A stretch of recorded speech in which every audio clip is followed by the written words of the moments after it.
Okay. Vibrationii yookaan immoo consciously state irra jirru ilaalaa irraa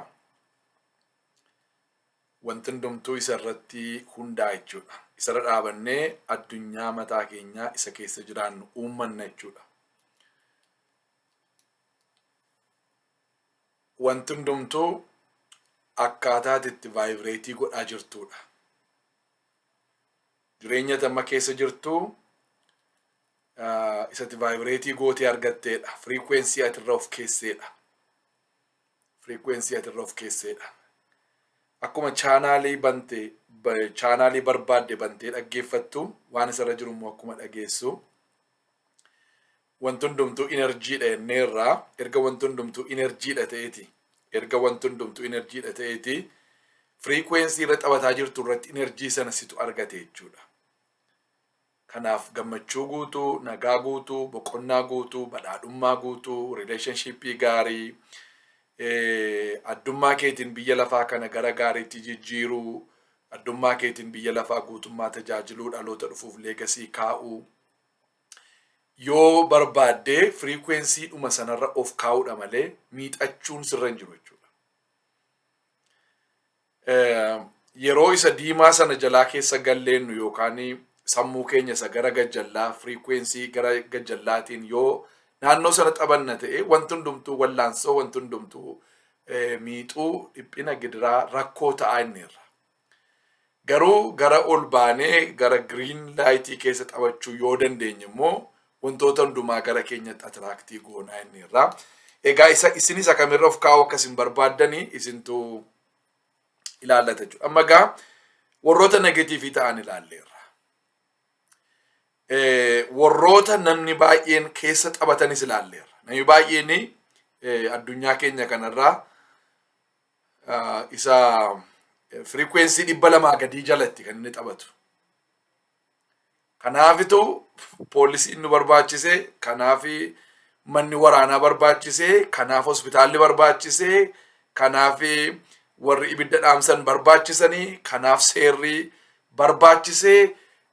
Meeshaappii keessa gallee waan jirruuf nuyi ofii keenyaafis balaa namoota naannoo keenya jiraniifis balaa waan taaneefitu isaan kun hundumtuu naannoo keenyatti hojjetaman jechuudha.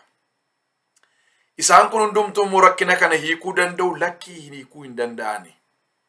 Mana hidhaa ilaalaa kan biyya hundumaayyuu biyyattii guddoo taate Ameerikaa dabalatee manni hidhaa seetii namaan guutuudha. Baay'eetti seenii mana hidhaa irratti ramaddu amanuu hin dandeessani. Isni galee kun hundumtuu immoo nama geeddareera namni hidhamuu dhiiseera hidhamuu hin dhiifne. Guyyaatti Ameerikaa keessaa nama meeqatu of ajjeesee oola seerri akkasii utuu jiru seerri jabaateetu jiru. Seerri ba'uunsaa kun koorti siistamiin hundaa'uunsaa kun fooyyesseera fooyyessuu hin dandeenye.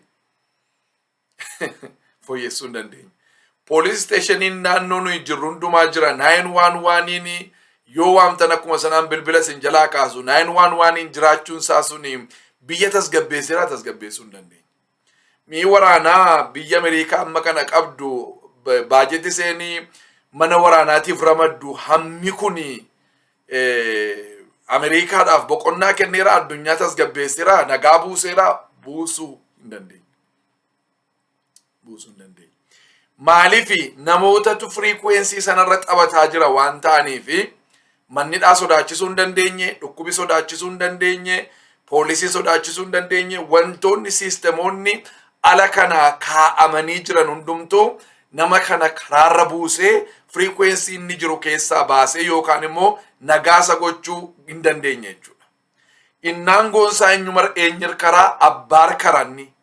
Kanaaf yoo anis frequency 200 olii yoon taphadhe isinis yoo taphattanii namni biyya lafaarra jiru hundumtuu achi yoo vibrate godhe biyyi lafaa keenya mana poolisii malee mana waraanaa malee nagaa taachuudha. Yeroo sana hospitaallis nu barbaachisu maaliif hospitaalli nu barbaachisu fayyaan keenya ofuma isaatii guutuu ta'a waan ta'eef immune systemii qabna ofii isaatii of fayyisu immoo dhukkuba kanaa dhufu immoo ofirraa ittisuudhaaf dhandhi keenya gahumsa qaba. Yeroo dhattanii greenii kana keessa taphattanii waa'ee fayyaa keessanii hin yaaddu, waa'ee sammuu keessanii hin yaaddu, waa'ee jireenya fuula keessanii hin yaaddu. Wanti hundumtuu tooraan waan deemuuf nagaan keessan, gammachuun keessan, irribi keessan, boqonnaan keessan guutuu waan ta'aniif isaan kun ofii isaattuu burqaa maaliiti? Ofii isaaniittuu burqaa fayyaati. Nyaata wal qixxaataa nyaattaa, eksersaayisii gootaa, maaliif kaanshasii taateetta, kaanshasiin kee iddoo gaarii taphataara waan ta'eef akka namni yaaduun irra jirutti si yaachisa waan ta'eef ogeessa si godhaa, hubataa si godhaa, beekaa si godhaa, fageessitee akka ilaaltu si godhaa, jireenyi kee tasgabbaadhaa, uumaa wajjiniin walitti dhufeenya gaarii uumtaa, ofii keetiif gaariidha, namoota naannoo kee jiraniif gaariidha, environmentii keetiif gaariidha, uumama naannoo kee jiraniif gaariidha, yuunivarsiitii kanaaf gaariidha. Yeroo sana maaltu ta'a? Yuunivarsiitiin kun gaarii sii kennaa, uumamuun hundumtuu gaarii sii kennaa, namooti gaarii sii kennu, sii galee uumaan gaarii sii kenna. Ati gaarii gaafa laattu maal fudhatta? Gaarii fudhatta.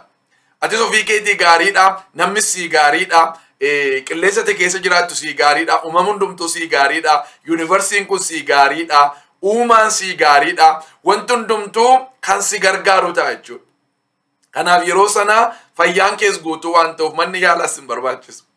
Dhugaa sitti muudhaaf manni barumsaas hin barbaachisu. Maraataa meeqa jira namni baratee PhD baatu.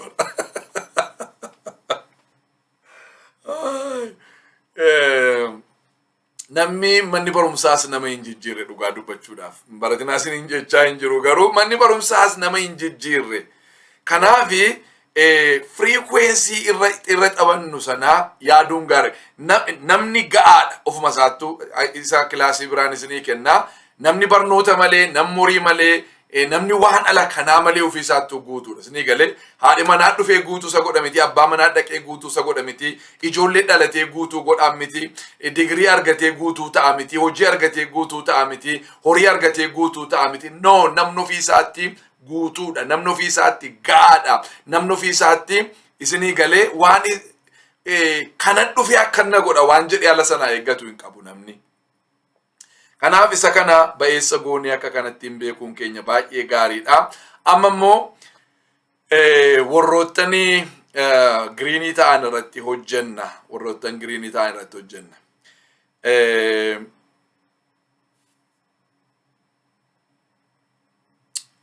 Amma dhibba lamaa kaanee mayyoo asii ol deemne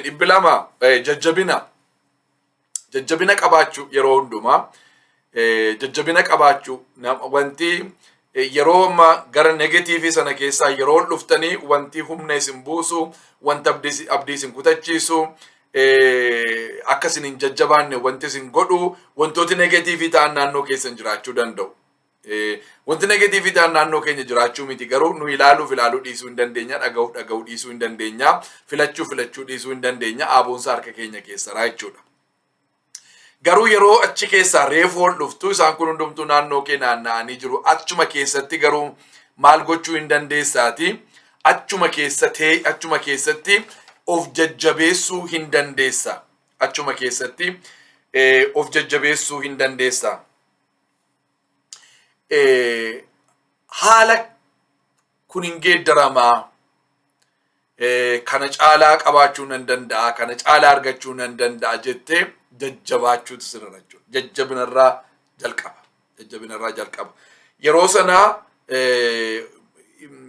emotioniin kee immoo maal sii godhaa deema? Sii mirkaneessaa deema. Emotioniin kee isatu mirkaneessaa deema. Achumaan jijjiirama jechuudha miirri keeyyuu achumaan jijjiirama. Kanaaf dhadheetu gammachuun kee harka 55 ta'a. Walakkaa ol taata jechuudha. Jajjabinuma qabaattu sanaanii jireenyi kee baay'ee jijjiirama. Mootii Daawit, mootii Israa'el isa lammaffaadha. Seenaa isaa beektu jedheen yaada. Biyya Israa'elii karaa mooticha Saa'ol, mootii Israa'el isa jalqabaa sanaa ari'atamee biyyaa ba'ee biyya Filisxeemii dhaqee baqatee biyya Filisxeem keessaa immoo iddoo argatee iddoo Siqilaag jedhamu tokko magaalaa tokko kennanii fi namoota isa duukaa baqatee gara nama 600 akkasitti duukaa baqatee jira. Mootii Filisxeem gidduu duratti ayyaana argatee yeroo tokkoyyuu warri Filisxeemota Israa'eliin loluu dhaquuf kaanaanii ani isinii wajjin dhaqaa garaasaa keessa Daawit Israa'eliin loluu hin barbaadu garuu Filisxeemuma keessa taa'ee Filisxeemiin rukutuu Filisxeemiin loluu barbaada. Filisxeem sababii diina Israa'eliin ta'aniif. Daawiti yoo mootichi ari'ee baasellee mootiin Israa'el yoo baasellee sabaa wajjin garuu diinummaan qabu. Saba duwwaa miti mooticha wajjin diinummaan qabunni mooticha akka inni miidhamu barbaadu. Mootichi yoo Daawitiin miidhuu barbaadellee. By the way, frequency gaariidhaan akkasii kun nama sin balleessuu barbaaduuf isin gaarii yaaduuni baay'ee frequency dinqiidha. In danda'ama kun hin danda'ama kun. Kanaaf Saa'ol ajjeesuuf barbaadaani Daawit garuu yeroo argu hundumaa xaraara godhaaf. Anyways isa keessa hin galu.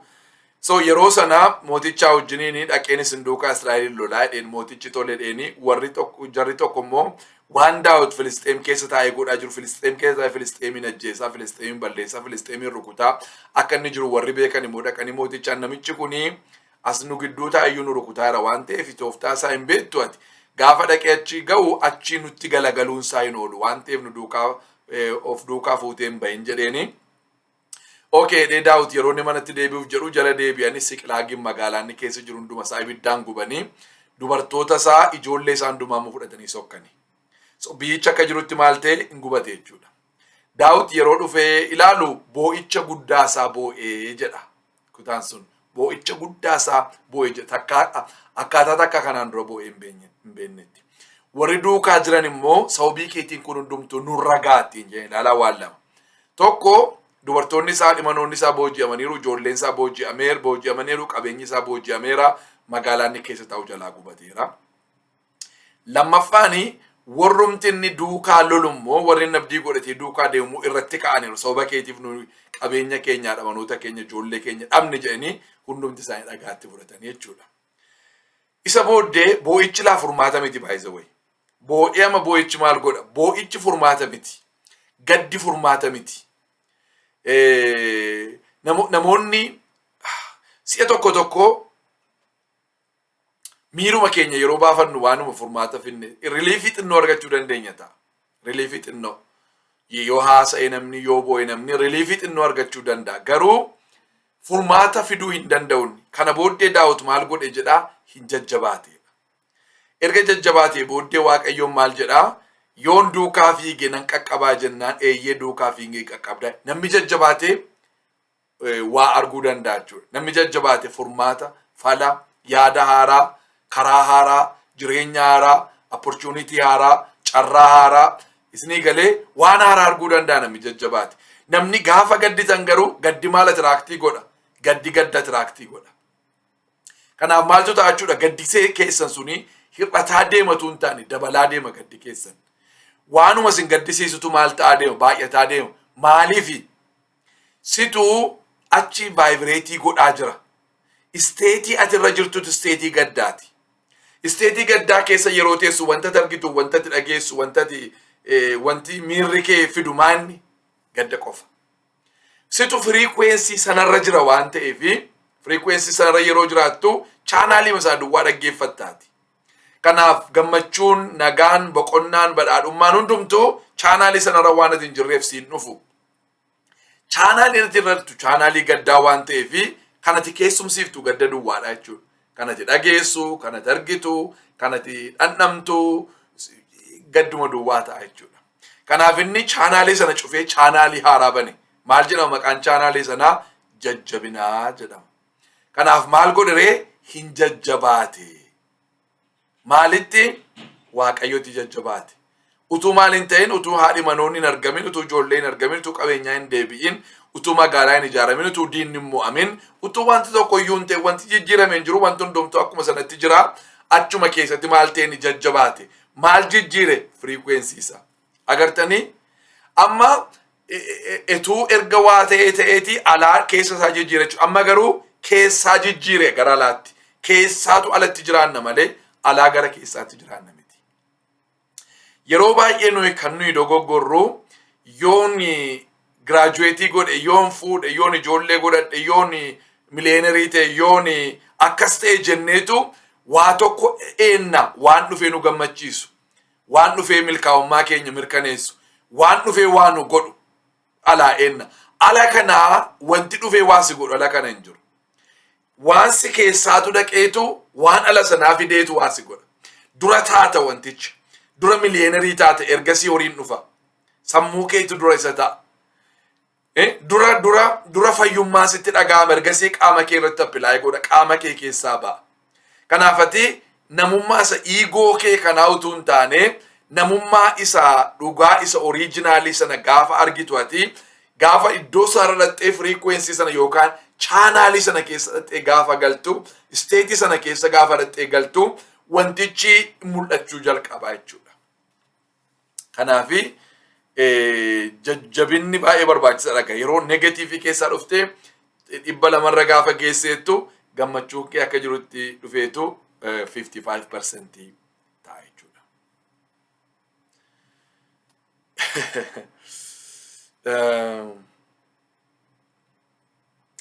Itti aansiteetu yeroo jajjabina kana argattee jettu waan hundumaatu giddugaleessa godhaa deemta. Waan hundumaatu baalaansii godhaa deemta. Niwutiraalii irra keessa jireenya kee. Niwutiraalii irra keessa. Tasgabbaa'uu jalqaba jireenyi kee ofuma isaatii. Tasgabbaa'uu sii galee. Tasgabbaa'uu jalqaba. Gara kanattis yoo socho'uudhaaf waan socho'u sitti fakkaate illee garuu maal ta'uu jalqaba tasgabbaa'uu firiikwensii 250 irra taphataa jirtaa jechuudha yeroo sana. Yeroo sana miirri kee maanni miirri kee amanuu jalqaba. Miirri kee abdachuu jalqaba. Miirri kee waan gaarii yaaduu jalqaba. Miirri kee kaanshesii ta'aa dhufta jechuudha yeroo sana sirriitti. Kaanshesii ta'aa dhufta. Yeroo sana gammachuun immoo gammachuun yookaan gammachuu caalaa itti quufuu quufaa dhufta quufuu jalqabda. Satisfaakshiniitu jireenya kee keessatti dhaga'amuu jalqaba jechuudha. Satisfaakshiniitu jireenya keetti dhaga'amuu jalqaba. Gammachuun kee dhaqeetu gara persentii 60tti ol ka'a jechuudha. Gammachuun kee dhaqeetu gara persentii 60tti ol ka'a. Isa booddee gara willingnessiitti galta. Fedha godhachuu, fedha qabaachuu, qophaa ta'uu waan banamaa ta'uu open mindii qabaatta yeroo sana. Open mindii dhaga'uudhaaf, barachuudhaaf, waan ala kana jiru ilaaluudhaaf, baaksii garasii garanaa sitti ijaaramee jiru yookaan kellaa keessa jirtu, cufaa keessa jirtu, dukkana keessa jirtu sana keessaa baateetu ilaalcha addaatiin addunyaa kana ilaaluutti kaata jechuudha yeroo sana. Ilaalcha addaatiinitu addunyaa kee kana ilaaluutti kaata. Waanuma sila argitee hin beeknetu arguu jalqabda. Waan argitee hin beeknetu arguu jalqabda. Waan dhageessee hin beeknetu dhaga'uu jalqabda. Kun silumayyuu jira jetta. Waaw jetta yeroo hundumaa. Waaw. Baay'ee dinqifataa jireenya jiraachuu jalqabda jechuudha. Baay'ee 350 kuni really frequency at least namirra taphachuun irra jiraatu. Frequency 340 kun frequency namni irra taphachuun irra jiraatu. Yeroo sana gaa abdii gaarii qabaachuutti kaata. Emotioniin kee abdiidhaan guuta. Hin abdatta, hin ta'a kuni, ta'uu danda'a kuni, mana gaarii qabaachuu nan danda'an, uffata gaarii uffachuu nan danda'an, biyya lafaa jijjiiruu nan danda'an. Abdiin jireenya kee keessa guuta. Abdiin immoo nama gammachiisa. Kun naa ta'uu danda'a, sun naa ta'uu danda'a, miliyeenarii ta'uu nan danda'a, badhaadhuu nan danda'an, warshaa akkasii dhaabuu nan danda'an, hojii akkasii hojjechuu nan danda'an, jijjiirama fiduu nan danda'an, maatii koo geeddaruu nan danda'ani inni jedhu sitti guutama deema jechuudha. Ilaalcha addunyaa kanaa qabdus hopefully abdiidhaan guutuu ta'a. Abdiidhaan guutuu. Inni kun immoo gammachuu kee ol kaasee gara persentii 68tiin ga'a jechuudha. Xinnoodhuma ol dabartee gaafattu immoo 350 yoo of geesse fudhatama akka qabdu akka namni si fudhachuu danda'u sitti dhaga'ama. Inni gaa self esteemii kee, self image kee, self confidence kee akka jirutti ol kaasa. Fudhatamaan qabaan. Maatii biratti fudhataman qaba. Mana keessatti fudhataman qaba. Biyya keessatti fudhataman qaba. Namoota duratti fudhataman qaba. Community gidduutti fudhataman qaba. Yoon dubbadhe haasaan kun fudhatama. Yoo yaada fide yaadni kun fudhatama. Yoon hojjedhe hojiin kun fudhatama. Yoo waa uume wanta numu fudhatamuu hin danda'a. Addunyaa kana keessatti fudhataman qaban, yuunivarsiitii kana keessatti fudhataman qaban, uumaa biratti fudhataman qaban baay'ee barbaachisaadha kun. Yeroo sanaa maal taataa namootaaf dhiifama gochuutti kaata. Ofii keetis dhiifama goota. Waan kanaan dura gootee waan kanaan dura balleessite yoo jiraate ofii keetii dhiifama ofii goota. Akkasumas immoo namootaafis maal gochuu jalqabda? Namootaafis dhiifama gochuu jalqabda. Namootaafis dhiifama gochuu jalqabda. Inni kuni baay'ee barbaachisaadha. Namooti baay'een hin jedhu namni dhiifama namaan goone jedhu. Nama summii ofii dhugee du'a namaa eeguudha. Nama summii ofii dhugee du'a namaa eeguudha. Kanaaf isa si miidhee fi isa si jibbee fi isa sitti darbee fi isa si saamee fi isa hamaa sirratti yaadee fi namooti waan barbaadan yoo yaadanii ati negative frequency irra taphataa waan hin jirree fi dhiifama laattee fi bara dabarta si'a dhibba meeqa yoo isaan si'a kan dhimma kee miti. Iddoo sana hin jirtu ati. Ofii keefis namootaafis dhiifama gootee jiraatta. Kanaafi jireenyi maal sitti ta'a? Jireenyi baay'ee sitti tolaa deema. Jireenyi baay'ee si gammachiisaa, si qabbaneeffachiisaa, sitti tolaa. Ifni guddaansaa sitti argamaa, abdii guddaansaa sitti argamaa, ulfinni guddaansaa sitti argamaa, jireenyi sitti minyaa'aa, jireenyi sitti tolaa, rakkinni gadi bu'aa, bal'inni ol ka'aa, dhukkubi gadi bu'aa, fayyaan ol ka'aa, abdii kutannaan dhumaa, abdiin guutaa deema jechuudha jireenya kee keessatti. Yeroo sana gammachuun kee gara persentii 71tti ol ka'a. Gara 400tti frequency kee yoo ol kaafte sababa jireenyaa baay'ee qabaatta yeroo sana. Sababa jireenya sii gala waan jiraattuuf beektaa, waan gootu hundumaa waan gootuuf beektaa, waan yeroo hojjettu waan hojjettuuf beektaa, yeroo jiraattu waan jiraattuuf beektaa. Jireenyi hiikan dhabu sirkatti. Jireenyi harka hin jiru sitti. Hiika jireenyaatu sii gala. Sababa jireenyaa beekta. Namni maaliif akka si barbaachisu beekta. Uumamni kun maaliif akka si barbaachisu beekta. Uumaan maaliif akka si barbaachisu beekta. Waan hundumaa gargar baastee beekuu jalqabda jechuudha. Yeroo sanaa miirri kee tamta'a miira waa hundumaa hubachuurra ga'a. Oh my God. Understanding goota. Si ifaa deema wanti hundumtu si mul'ata, hin hubatta, si gala, hin beekta. Hubannaadhaan guuta jireenyi kee.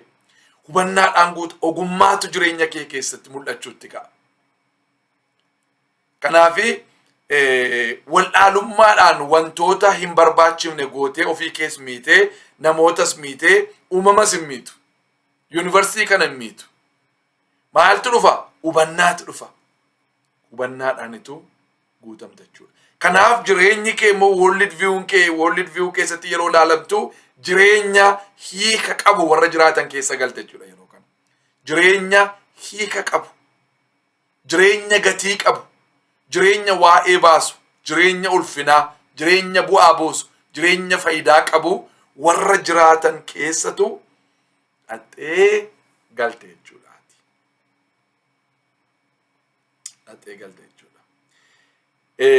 Yeroo sanaa gammachuun kee gara persentii 79 ta'a.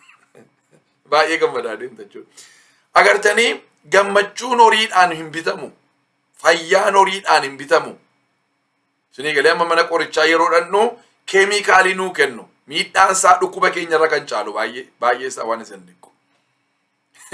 Miidhaan isaa dhukkuba nu isin dhukkubsachaa jirurra kan caalu saayinsii Isaac irra dhaabatanii foormulaadhaan qoricha hojjetanii inni isaan kennan wantoota keemikaalirraa walitti dhufanii hojjetaman waan ta'aniif qaama keenya irratti miidhaa isaan fidan miidhaa salphaa miti. Kanaaf ati frequency dhuma kee jijjiiruudhaan state irra jirtu jijjiiruudhaan isinii galee vibration irra jirru jijjiiruudhaan iddoorra dhaabannee enerjii fudhataa jirru iddoorra dhaabannee enerjii kennaa jirru sana jijjiiruudhaanii waan hundumaa keenya akka inni jirutti jijjiiruu dandeenya. Waan hundumaa keenya akka inni jirutti. Kanaaf yeroo sana fayyaan keenya jijjiirama, nagaan keenya jijjiirama, gammachuun keenya jijjiirama, boqonnaan keenya jijjiirama, umuriin keenya jijjiirama, umurii dheeraa jiraachuu jalqabna. Isa iyyuu immoo yeroo jiraannu immoo humna jabaadhaan utuu hojjechuu dandeenyu umuriin hojiidhaas hin dabala jechuudha. Namoonni tokko tokko dafanii takuu saaqaluu, dafanii matuu, dulloomuu, dafanii du'uu, dafanii waan garagaraatiif saaxilamu. Garuu umurii jiraattu sanas jabaattee hojjetaa, gorsaa, barsiisaa, kitaaba barreessaa, legasii kee irratti hojjetaa, legasii kee kaa'aa, uumama kanaa fi yuunivarsiitii kanaaf bu'aa buusaa, bu'aa taateetu jiraatta malee callumattee dulloomaa kee, dadhabaa kee, rakkataa kee, jooraa keetu lafarra taa'ee lafa rakkisa miti.